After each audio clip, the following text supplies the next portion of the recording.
जय जगन्नाथ मु ज्योतिर्विद डॉक्टर भवानी शंकर महापात्र आपण मानकु राशिफल कार्यक्रम को स्वागत जनाऊँगी। आसंतु सर्वप्रथमे जानिबा आजिर तिथि नक्षत्र दिन एवं बार संपर्क में। आज हूँ 8 फेब्रुआरी मासर 8 तारिख रविवार 2026 मसीहा ओडिया रे फाल्गुन मास कृष्ण पक्ष सौर मान रे मकर 26 दिन। आसंतु जानिबा आज दिनर तिथि नक्षत्र दिनर पंचांग संपर्क में। आज हूँ सप्तमी तिथि। सप्तमी तिथि सूर्योदय परठारु भोर 4 घंटा 51 मिनिट पर्यंत भोग हेबे। भोर 4 घंटा 51 मिनिट परे अष्टमी तिथि आरंभ हेबे। आज दिनर नक्षत्र स्वाति नक्षत्र। स्वाति नक्षत्र सूर्योदय परठारु भोर 5 घंटा 35 मिनिट पर्यंत भोग हेबे। आज तुला राशि चंद्रमा दिवस रात्र 60 दंड संपूर्ण भोग हेबे। आसंतु जानिबा आज दिनर घातबार एवं घातचंद्र संपर्क में। आज मेष राशि व्यक्ति विशेषकर घातबार जो मानकर मेष राशि आज से घातबार थिबारु मेष राशि व्यक्ति विशेष जगी रखी चलिबा आवश्यक। कौनसी राशि पाई दिनटे घातचंद्र नाही। आसंतु जानिबा आज दिन निषिद्ध खाद्य संपर्क में। केउ खाद्य को आपण माने आज वर्जन करिवे, केउ खाद्य को धर्मशास्त्र हिसाब रे आज बारण करा जायछि। आज दिन रे आपण माने ताଳ को खाद्य हिसाब रे ग्रहण करंतु नाही। ताळ रे प्रस्तुत होइतिबा ताळ सज बा ताळ पिठा खांतु नाही। दर्शक बंधु अनेक समय व्यक्ति विशेष आम जानू विवाह बंधन रे आबद्ध होई थांती एवं विवाह बंधन लव मैरेज करि थांती। जदि आम स्पेसिफिक कहबा गांधर विवाह बा लव मैरेज करि थांती तेबे जन्म जातक रे जदि आम देखिबा किछि व्यक्ति विशेष कर पिता माता कन्या चयन करि थांती, परिवार वर्ग कन्या चयन करि थांती, विवाह प्रस्ताव पड़ी थाए बा अरेंज मैरेज होई थाए, जातक मेलक करी बा प्रस्ताव पकाई अरेंज मैरेज करि थांती। अनेक जगह व्यक्ति विशेष निज इच्छा रे निजर जीवन साथी बा लाइफ पार्टनर को बाछि थांती।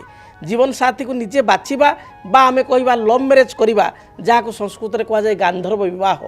गांधर्व विवाह करिबा ये किछि व्यक्ति विशेष क्षेत्र देखा दै थाए। तेबे आज आमे जानिबा जन्म जातक रे ग्रहंक स्थिति किपरि थिले बा केउ ग्रहंक संयोग थिले जन्म जातक रे जणे गांधर्व विवाह बा लव मैरेज प्रति आकृष्ट होई थाए।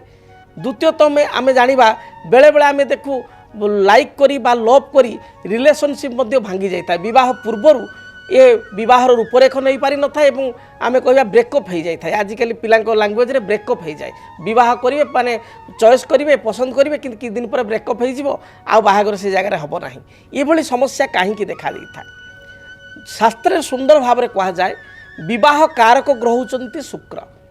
जदि शुक्र शनि एकत्र जातक रे जेकोसी भाव रे रही थांती, जदि आपण माने लव मैरेज करि सारिचंती बा आपण माने काहा को भल पाउचंती ताहले निज जन्म कुंडली को आगो देखंतु, निज जन्म जातक को आगो देखंतु। जन्म जातक रे जदि शुक्र एवं शनि एकत्र रहिचंती, जदि जन्म जातक रे शुक्रं को शनि देखुची, शनिकर दृष्टि होउची तृतीय निज स्थान ठारू तृतीय सप्तम दशम।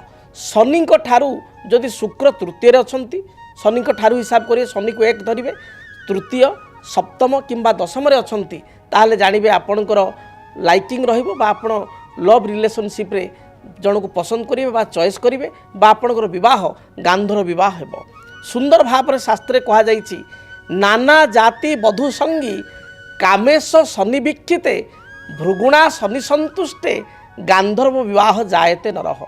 भृगु अर्थ होचंती शुक्र।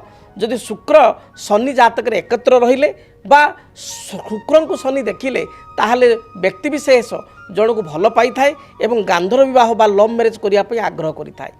सेहि भली भाव रे जदि जन्म जातक रे मंगल एवं शुक्र एकत्र रही थांती गोटे कुंडली रे एवं शनि तांको देखु थाए, ए परिस्थिति रे मध्य व्यक्ति विशेष लव मैरेज करि थाए बा गांधर्व विवाह सुनिश्चित करि थाए। मात्र एभली क्षेत्र देखा दिए गोटे जगह भल पाई कौन सी कारण अप्रीतिकर परिस्थिति से विच्छेद हो द्वितीय स्थान में पुणी भल पाई द्वितीय जगार विभागर होता है बा विवाह बंधन में व्यक्ति आबद्ध होता है। से भली भाव में जन्म जातक बा जन्म कुंडली रे आपण मन रखंतु जदि पंचमाधिपति 5th लॉर्ड एवं सप्तमाधिपति सप्तमेश 7th लॉर्ड 5th लॉर्ड एवं 7th लॉर्ड जदि जातक लग्न रे चतुर्थ रे 4th हाउस रे 7th हाउस रे किंबा 10th हाउस रे रही थांती ताहले मध्य आमे देखू जे व्यक्तिविशेष गांधर विवाह बा लव मैरेज करिथांती निज इच्छा रे निजे जीवन साथी बाछि थांती पुओटी होइतिले निज इच्छा रे जीवन संगिनी बा पत्नीटी निजे प्राप्ति करिथाय झियोटी होइतिले मध्य लाइफ पार्टनर बा स्वामी को निज निज चॉइस रे वर्ण करिथाय एभली जातक रे थिले। द्वितीय प्रश्न को आसीबा बेले बेले लाइकिंग जणे जण को करूथाय भल पाउथाय एवं विवाह पई कमिटमेंट से दे था विगत 5 वर्ष 7 वर्ष 8 वर्ष 10 वर्ष भल पाइबा मध्य थाए हठात ता विवाह रूपरेख नहीं पारे नाही ताहा केउ कारण होइथाय। जदि आपण जण को पसंद करचंती चॉइस करचंती एभली जग निश्चय जातक रे अछि किंतु आपण को जातक रे अष्टम रे मंगल रहिचंती आपण को जातक रे द्वादश घरे मंगल रहिचंती आपण को जातक रे सप्तम रे शनि अछंती एवं द्वादश घरे मंगल अछंती ए परिस्थिति रे कोन हबो ना आपण भल पाइबे एवं भल पाई विवाह करिया पे आग्रह करिवे पुओ झिंक मित्र सुसंपर्क थिबो मात्र परिवार लोक राजी हेबे नाही परिवार लोकंक कारणरू बा परिवार लोक आग्रह न करिवारु विवाह पई बा समय समय दुई जन भितर बहुत रिलेशनशिप लंबा गले 5-7 वर्ष भल पाइले किछि किछि कथा को नहीं उभय भितर विशेषकर परिवार लोक कथा को नहीं उभय भितर मत पार्थक्य मतांतर देखि सृष्टि होई परवर्ती समय परस्पर ठार दुई जन जाक दूरे जीवे एवं विवाह से जगार हो पारिबो नाही एभली स्थिति मध्य देखा दै थाए। तेबे कौन करिवे तार प्रतिकार जदि आपण जन को जीवन साथी रूप में पाइबा पई चाहुचंती एवं आपणकर विवाह प्रतिबंधक आसुची ताले आपण कौन करिवे गौरींकर व्रत आपण करंतु। गौरी होचंती किए ना शिवंकर पत्नी बा आमे तांको सती कहिताउ गौरी कहिताउ माँ पार्वती कहिताउ तांकर व्रत आपण सोमवार ठारू आरंभ करिवे शुक्ल पक्ष सोमवार ठारू आपण गौरी व्रत आरंभ करंतु अर्थात सोमवार शुक्ल पक्ष सोमवार दिन आपण देवालय को जांतु शिवालय को जांतु महादेव को दर्शन करंतु माँ गौरी को बा पार्वती को दर्शन करंतु। एही दिन पार्वती मस्तक 7 गोटी बेलपत्र एवं 7टी लाल रंगर मंदार फूल भगवान शंकर मस्तक 7 गोटी बेलपत्र एवं 7 गोटी हलदी रंगर फूल आपण अर्पण करंतु। एही दिन सात्विक भोजन ग्रहण करंतु पियाज रसुण आमिष खांतु नाही देखिबे एहा द्वारा आपण को जीवन रे जो बाधा विघ्न रही आपण रिलेशनशिप रे जो समस्या रहुची ता दूरीभूत हेबो। से भली आउ एक महा उपाय होची आपण शुक्रंग पई प्रतिकार करिवे गोटे मासपन्नी वृक्ष आपण कुंडर लगाई चंदन सिंदूर दीप धूप धला रंगर फूल दे आपण पूजा करंतु। मासपन्नी वृक्ष को देखिए आपण को वैवाहिक जीवन में हो बा आपण जन को लाइफ पार्टनर हिसाब से चाहूँगी भल पाउचंती किंतु से समस्या रोची ताहले एभली क्षेत्र में आपणकर समस्यार समाधान हेबो। गांधर विवाह पर आग्रह करुथिले गांधर विवाह करिपारिबे बा लव मैरेज करिपारिबे। तेबे मु आपण को एज एस्ट्रोलॉजर हिसाब से कहबी आपण काहाकू भल पाइले मध्य बा भल पाई आपण किसी कमिटमेंट विवाह पर प्रतिश्रुति दबा पूर्व थरे पुओ झीकर जातक आपण मेलक करंतु निज निजर जातक मेलक करंतु एवं आपणकर जातक रे जदि किसी दोष दुर्बलता रही ताकू जानी तार प्रतिकार करी आगको बढ़ंतु देखिबे दाम्पत्य जीवन पारिवारिक जीवन सुखमय हेबो। आसंतु जानिबा मेषराशि व्यक्ति विशेषଙ୍କ ପାଇଁ आज दिनटी किपरि बीतिबो। मेषराशि मेषराशि व्यक्ति विशेषଙ୍କ ପାଇଁ दिनटी शुभप्रद रही उत्साहप्रद रही प्रत्येक क्षेत्र में साहाय्य सहानुभूति अन्य मानक ठार आपण पाई परिबे। आज दिन में आपण को अवसर समय मिलिबो दूरयात्रा आपण ग्रहण करिवे अपराह्न समय कौनसी विवाह व्रत मांगलिक कार्य योगदान करिवे सुस्वादु भोजन ग्रहण करिवे अनेक संपर्क व्यक्ति बा बंधु बांधव सहित आपंकर साक्षात हेबो। महिला माने कौनसी द्रव्य क्रय करिया पई किंबा कौनसी आपंकर रेस्टोरेंट बा होटेल ले किसी सुस्वादु भोजन ग्रहण करिया पई आज दिन में आग्रह करि पारंती एवं यह प्राप्ति मध्य हेबो। शुभ रंग हिसाब रे दिनटी आपण लाल हलदी एवं सुनेली रंगर वस्त्र व्यवहार करंतु। शुभ संख्या हिसाब रे आपण नंबर 3 एवं नंबर 9 को व्यवहार करंतु। अधिक शुभ फल प्राप्ति करिया पई घर जेतेबेला आपण बाहर को जाउचंती हनुमान चालीसा पाठ करी बा हनुमान को दर्शन करी दूरयात्रा करंतु। वृष राशि वृष राशि व्यक्ति विशेषଙ୍କ ପାଇଁ दिनटी शुभप्रद रही कर्म क्षेत्र में आपणकर स्थिति मजबूत रहिबो। पारिवारिक जीवन आपण ପାଇଁ शुभप्रद रही आपण आज दिन में बंधु बांधव को दर्शन करेंगे कौन सी सांगठनिक कार्य बा कौनसी मांगलिक कार्य निजे योगदान करी आनंद व्यक्त करेंगे। अपराह्न समय किसी सुस्वादु भोजन ग्रहण करेंगे। विद्यार्थी मानकर कौन कॉम्पिटिटिव एग्जाम थिले एथिरे सुनिश्चित भाव में कृतकार्य हेबे। गृहिणी मानक पई दिनटी बहुत भल बीतब। राजनीतिक व्यक्तिविशेष केतेक चिंता बा चापग्रस्त हो पारती। आज दिन में शुभ रंग हिसाब से धला सबुज नील आकाशी रंग को आपण व्यवहार करंतु। शुभ संख्या हिसाब से नंबर 6 एवं नंबर 8 को व्यवहार करंतु। निश्चय शुभ फल प्राप्ति करेंगे। मिथुन राशि आय अपेक्षा आपंकर व्यय बा खर्च दिन टे बढ़ी पारे। अचानक कौन मित्र बा बंधु सहित आपंकर साक्षात हेब। पारिवारिक जीवन में थिबा बाधा विघ्न दूरीभूत हेब। माँ को ठारू किसी उपहार आप आज दिन पाई पारंती। कौन विवाह व्रत आनुष्ठानिक कार्य बा सांगठनिक कार्य योगदान करि पारंती। आज दिन में दाम्पत्य जीवन में पूर्वर किसी मतपार्थक्य थिले ता दूरीभूत हेब। संतान संतति कार्यकलाप करी आनंद व्यक्त करेंगे। अपराह्न समय आपण कौन नैश्य भोजी योगदान करि पारंती।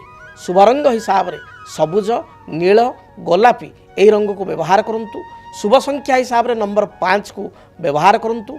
अधिक शुभ फल प्राप्ति पाई जेतबेले आपण घर बाहर को जाउचंती सेतबेले तुलसी वृक्ष मूल आपण जलदान करी तुलसी मूर्तिका बा माटीटे आपण कपाଳରେ बा निज गଳାରେ लगाई दूरयात्रा करंतु। निश्चय शुभ फल प्राप्ति करेंगे। कर्कट राशि देह मन संपूर्ण रूप से सुस्थ रहिबो। पारिवारिक जीवन में पूर्व जो मत पार्थक्य थिला मनांतर थिला ता दूरीभूत हेब। पड़ोशी मान सहित सुसंपर्क स्थापन करेंगे। संतानकर कार्यकलाप को नहीं सामान्य चिंतित हो पारती। आपणकर दूर संपर्क बंधु सहित आज साक्षात हेब। पूर्वाह्न समय बा मध्याह्न समय बा रात्र समय किसी सुस्वादु भोजन आप ग्रहण करेंगे। कौन विवाह व्रत मांगलिक कार्य योगदान करी आत्महरा हेबे। आपण आज दिन शुभ रंग लाल गोलापी एवं सबुज यही रंगर वस्त्र परिधान करंतु।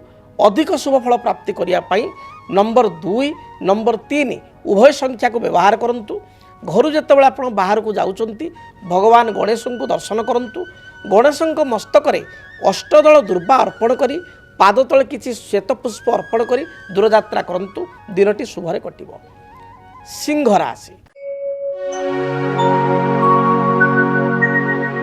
सिंह राशि व्यक्तिविशेष दिनटी उत्साहप्रद रहिबो। प्रत्येक क्षेत्र में आपण को समस्त सुजोग बा संभावना आज प्राप्ति हेब। बंधु सहित साक्षात करेंगे बा नूतन बंधु सहित उत्तम संपर्क स्थापित हेब। परिवार रे जो बाधा विघ्न पूर्व थिला ता दूरीभूत हेब। माँ को ठारू साहाय्य सहानुभूति प्राप्ति करेंगे। पिता सहित पूर्व किसी मत पार्थक्य थिले बा मतांतर थिले ता दूरे जीवो। भाई मान को ठारू साहाय्य सहयोग प्राप्ति करेंगे। सभा समिति आनुष्ठानिक कार्य योगदान करी आपण निजर उत्साह को बढ़ाइबे। अन्य मान को उत्साह को बढ़ाइबे।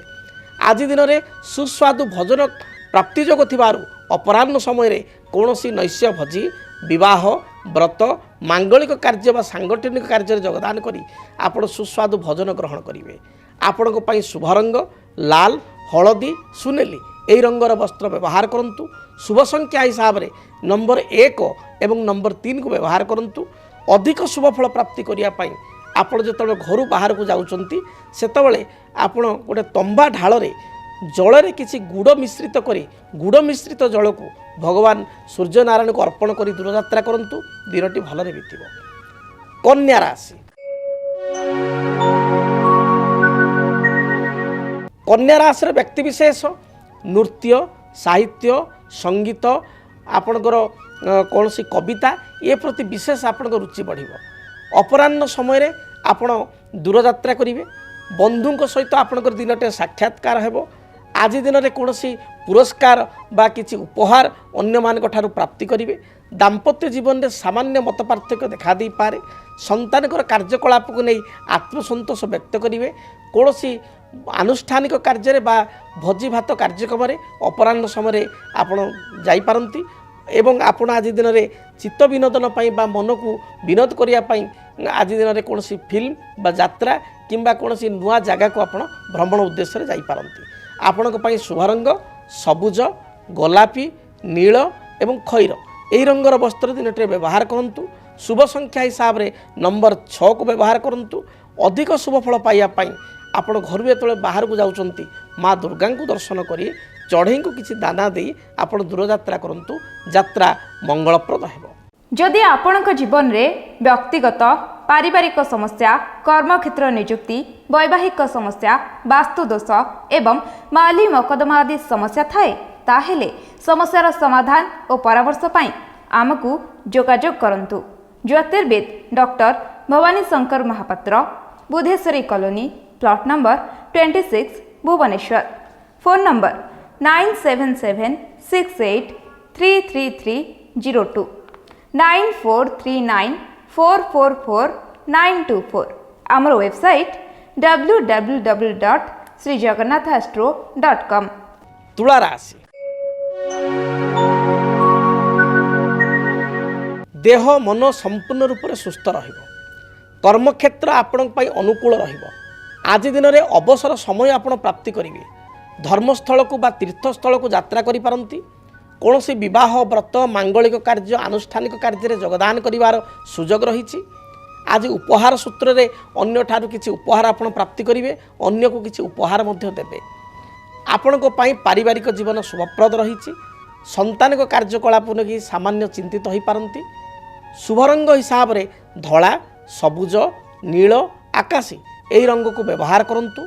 शुभ संख्या हिसाब से नंबर 6 को बहुल भाव में व्यवहार करंतु। अधिक शुभफल प्राप्ति पाई घर जो आप बाहर को जाउछंती कुनी कुनी पिला मानकु बा सान पिला मानकु आपण किछि मिष्टान्न किछि चॉकलेट दे दूरयात्रा करंतु। देखिए दिनटी आपण पाई शुभप्रद हेबो। बिच्छा राशि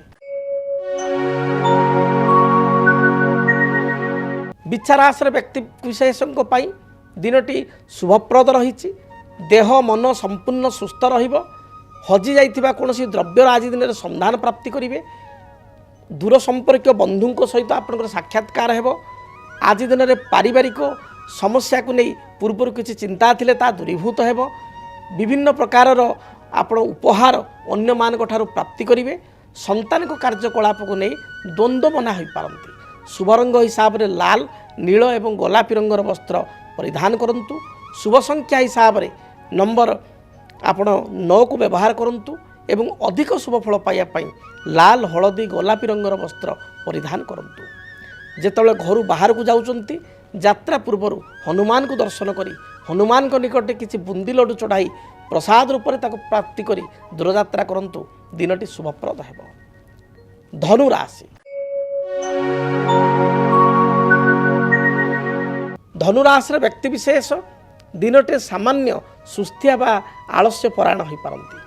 पारिवारिक जीवन आपण पई सुखप्रद हेबो। संतान को नहीं कौन चिंता थिले ता दूरे जीवो। आज दिन में कौन सभा समिति विवाह व्रत मांगलिक कार्य आप योगदान करेंगे। आज दिन में आप शुभ रंग हिसाब से लाल, हलदी, सुनेरी रंगर वस्त्र व्यवहार करंतु। शुभ संख्या हिसाब से नंबर 3 एवं नंबर 9 को व्यवहार करंतु। अधिक शुभफल प्राप्ति पाई घर आप बाहर समय अति कम 7 थर गायत्री मंत्र को पाठ करी आप दूरयात्रा करंतु। दिनटी शुभप्रद हेबो। मकर राशि मकर राशि व्यक्ति विशेषों पाई दिनटे सामान्य स्वास्थ्यगत समस्या देखा दे पारे। जगी रखी आप चलतु। दिनटे टिके आप सुस्थिया स्वभाव रहिबे। पारिवारिक जीवन आपण सुखप्रद हेबो। पूर्वर घर कौन दायित्व थिले बा घर काम किसी अधा अधूरा रखी ताको आज दिन में पूर्णांग करें। आपण शुभ रंग हिसाब से खैर, नील, सबुज यही रंगर वस्त्र परिधान करंतु। शुभ संख्या हिसाब से नंबर 6 एवं नंबर 8 को व्यवहार करंतु। अधिक शुभफल प्राप्ति पाई घर आप जो दूरयात्रा करुँच काऊ को किसी बिस्किट बा बासी रुटी दे खाइबा को दे दूरयात्रा करंतु। देखिए दिनटी शुभप्रद हेबो। कुंभ राशि मानसिक दुश्चिंता दे सामान्य भाव में गति करि पारंती। पूर्वाह्न अपेक्षा अपराह्न आपण पई अनुकूल रहिबो। अपराह्न समय कौन भोजी भात मांगलिक कार्य कौन आनुष्ठानिक कार्य योगदान करी आपण समय को अतिबाहित करेंगे एवं समय आनंदर सहित गति कर। स्वास्थ्यगत किसी बाधा देखा दे पारे। जगी रखी आप चलतु। ଆଜି ଦିନରେ ମାଙ୍କ ଠାରୁ କିଛି ଉପହାର ଆପଣ ପ୍ରାପ୍ତି କରିବେ। କୌଣସି ଦ୍ରବ୍ୟ ହଜି ଯାଇଥିଲେ ତାର ସନ୍ଧାନ ପାଇବେ। ତେବେ ଆୟ ଅପେକ୍ଷା ବ୍ୟୟ ଯୋଗ ଅଧିକ ରହିଛି, ଦିନଟିଏ ଜଗି ରଖି ଚଳନ୍ତୁ। ଶୁଭ ରଙ୍ଗ ହିସାବରେ ସବୁଜ, ନୀଳ, ଗୋଲାପୀ, ଆକାଶୀ ଏହି ରଙ୍ଗର ବସ୍ତ୍ର ବ୍ୟବହାର କରନ୍ତୁ। ଶୁଭ ସଂଖ୍ୟା ହିସାବରେ ନମ୍ବର 8କୁ ବ୍ୟବହାର କରନ୍ତୁ। ଅଧିକ ଶୁଭ ଫଳ ପ୍ରାପ୍ତି ପାଇଁ ଘରୁ ଯେତେବେଳେ ଆପଣ ବାହାରକୁ ଯାଉଛନ୍ତି ଭଗବାନ ହନୁମାନଙ୍କ ନିକଟରେ 7 ଗୋଟି ପାନପତ୍ର 7 ଗୋଟି ଲବଙ୍ଗ ଅର୍ପଣ କରି ଦୂରଯାତ୍ରା କରନ୍ତୁ। ଦିନଟି ଶୁଭରେ ବିତିବ। କାଳପୁରୁଷର ଅନ୍ତିମ ରାଶି ମୀନ ରାଶି। ମୀନ ରାଶିର ବ୍ୟକ୍ତିବିଶେଷଙ୍କ ପାଇଁ ଦେହ ମନ ସମ୍ପୂର୍ଣ୍ଣ ରୂପରେ ସୁସ୍ଥ ରହିବ। ପାରିବାରିକ ଜୀବନରେ କିଛି ଅସନ୍ତୋଷ ଥିଲେ ତାହା ଦୂରୀଭୂତ ହେବ। ଅପରାହ୍ନ ସମୟରେ ବନ୍ଧୁ ଦର୍ଶନ କରିବେ। କୌଣସି ସଭା ସମିତି ଆନୁଷ୍ଠାନିକ କାର୍ଯ୍ୟ ମାଙ୍ଗଳିକ କାର୍ଯ୍ୟରେ ଯୋଗଦାନ କରିବେ। ପିଲାମାନଙ୍କୁ ନେଇ ଘରୁ ବାହାରକୁ ଆପଣ ଯାଇପାରନ୍ତି ବା ଭ୍ରମଣ ଉଦ୍ଦେଶ୍ୟରେ ଦୂରଯାତ୍ରା କରିପାରନ୍ତି। ଆଜି ଦିନରେ ପାରିବାରିକ ଜୀବନ ଶୁଭରେ ବିତିବ। ବିଦ୍ୟାର୍ଥୀମାନଙ୍କ ପାଇଁ ଦିନଟି ଅନୁକୂଳ ରହିଛି। ଗୃହିଣୀମାନଙ୍କ ପାଇଁ ମଧ୍ୟ ଦିନଟି ପ୍ରଶଂସନୀୟ ରହିବ। ଶୁଭ ରଙ୍ଗ ହିସାବରେ ହଳଦୀ, ସୁନେଲି, ଲାଲ, ଖଇର ବା ମେରୁନ୍ ଏହି ରଙ୍ଗର ବସ୍ତ୍ର ବ୍ୟବହାର କରନ୍ତୁ। ଶୁଭ ସଂଖ୍ୟା ହିସାବରେ ନମ୍ବର 3କୁ ବ୍ୟବହାର କରନ୍ତୁ। ଅଧିକ ଶୁଭ ଫଳ ପାଇବା ପାଇଁ ଘରୁ ଯେତେବେଳେ ଆପଣ ବାହାରକୁ ଯାଉଛନ୍ତି ସେତେବେଳେ ଶ୍ୱାନ ଅର୍ଥାତ୍ କୁକୁରକୁ, ବୁଲା କୁକୁରକୁ କିଛି ରୁଟି ବା ଖାଦ୍ୟ ଦେଇ ଦୂରଯାତ୍ରା କରନ୍ତୁ। ଦିନଟି ଶୁଭପ୍ରଦ ହେବ। ଯଦି ଆପଣଙ୍କ ଜୀବନରେ ବ୍ୟକ୍ତିଗତ ପାରିବାରିକ ସମସ୍ୟା, କର୍ମକ୍ଷେତ୍ର ନିଯୁକ୍ତି, ବୈବାହିକ ସମସ୍ୟା, ବାସ୍ତୁଦୋଷ ଏବଂ ମାଲି ମକଦ୍ଦମା ଆଦି ସମସ୍ୟା ଥାଏ, ତାହେଲେ ସମସ୍ୟାର ସମାଧାନ ଓ ପରାମର୍ଶ ପାଇଁ ଆମକୁ ଯୋଗାଯୋଗ କରନ୍ତୁ। ଜ୍ୟୋତିର୍ବିଦ doctor Bhavani Shankar Mahapatra, Budheswari colony, plot number 26, Bhubaneswar. Phone number 9776833302 9439444924। ଆମର ୱେବସାଇଟ୍ www.srijagannathastro.com। ଆଜି ତ ସମୟ ଇସାରା ଦେଲାଣି, କାର୍ଯ୍ୟକ୍ରମକୁ ଏଇଠି ରଖିବା ପାଇଁ ପଡ଼ିବ। ଆଜି ପାଇଁ ବିଦାୟ ଦିଅନ୍ତୁ। ଦିନଟି ଆପଣଙ୍କ ପାଇଁ ଶୁଭପ୍ରଦ ହେଉ। ପୁଣି ଆସନ୍ତାକାଲି ଆପଣଙ୍କ ସହିତ ଭେଟ ହେବ ଠିକ୍ ଏହି ସମୟରେ। ରହୁଛି। ଜୟ ଜଗନ୍ନାଥ। କେମିତି କଟିବ 2026 ମସିହାରେ ଆପଣଙ୍କ ଭାଗ୍ୟ? କେଉଁ ରାଶିରେ ରହିବ ସମସ୍ୟା ଆଉ କିଏ ହେବେ ଲାଭବାନ? କେମିତି ରହିବ ମେଷଠାରୁ ମୀନ ରାଶି ପର୍ଯ୍ୟନ୍ତ ଭାଗ୍ୟଫଳ? ଜାଣିବା ପାଇଁ ଦେଖନ୍ତୁ ଆମ କାର୍ଯ୍ୟକ୍ରମ 2026 ଭାଗ୍ୟଫଳ। 2026 ମସିହାର ଆପଣଙ୍କ ରାଶିର ସମ୍ପୂର୍ଣ୍ଣ ଭାଗ୍ୟଫଳ ଜାଣିବା ପାଇଁ ଚ୍ୟାନେଲକୁ ସବସ୍କ୍ରାଇବ୍ କରନ୍ତୁ, ବେଲ୍ ବଟନକୁ ଅନ୍ କରନ୍ତୁ। ଦେଖନ୍ତୁ DTV ଓଡ଼ିଆ। DTV ଓଡ଼ିଆ ଦେଖିବା ପାଇଁ ସବସ୍କ୍ରାଇବ୍ କରନ୍ତୁ ଏବଂ ବେଲ୍ ଆଇକନ୍କୁ ମଧ୍ୟ ଦବାଇ ଦିଅନ୍ତୁ।